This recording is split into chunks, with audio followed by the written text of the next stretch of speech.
Hello everyone, more another video আপোনালোকক আটাইকে আন্তৰিক স্বাগতম জনাইছো।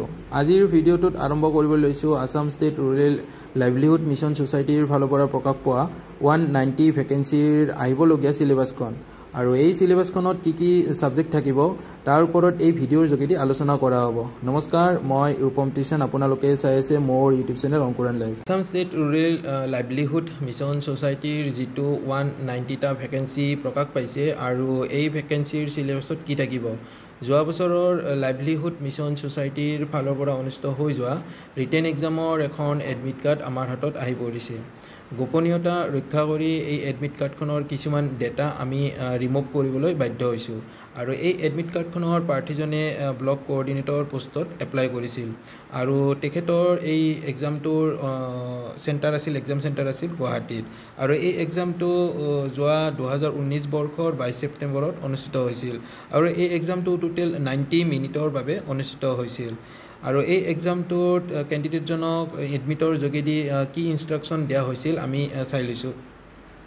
Dear candidate, based on your application, you are invited to appear in written test for the above mentioned position in ASRLM.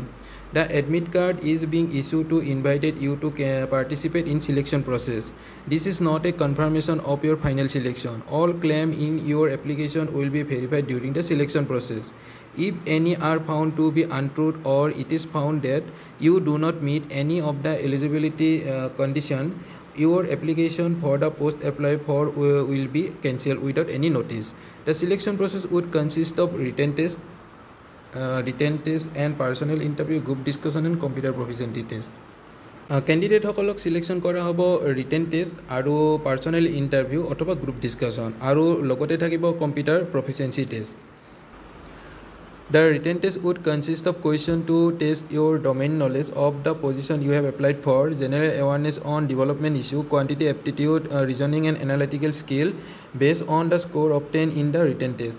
Candidate would be shortlisted for personal interview which would be conducted in the batch. The schedule for personal interview may be seen in official website in due course of time. No separate call letter will be issued for personal interview.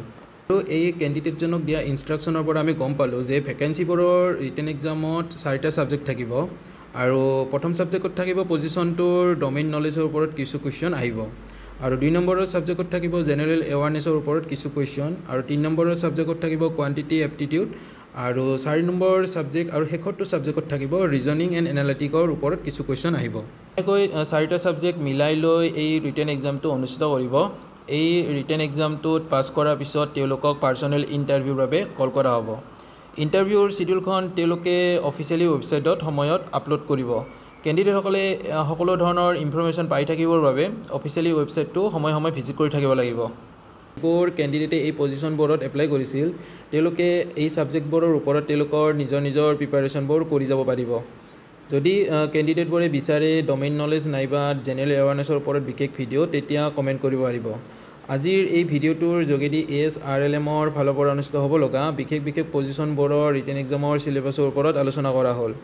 সিলেবাছখন যদিও officially নহয় কিন্তু এইখন সিলেবাছে থাকিব এটা অনুমান কৰিব পাৰি। আজিৰ ভিডিঅ'টোৰ যোগেদি গুৰুত্বপূৰ্ণ তথ্য শ্বেয়াৰ কৰিব পাৰিছোঁ, তেতিয়া ভিডিঅ'টোৰ পৰা যোৱাৰ আগতে ছাবস্ক্ৰাইব কৰি মোক ছাপোৰ্ট কৰিব যাব বুলি আশা ৰাখিলোঁ। আজিৰ ভিডিঅ'টো ইমানতে সমাপ্ত কৰিছোঁ। ধন্যবাদ।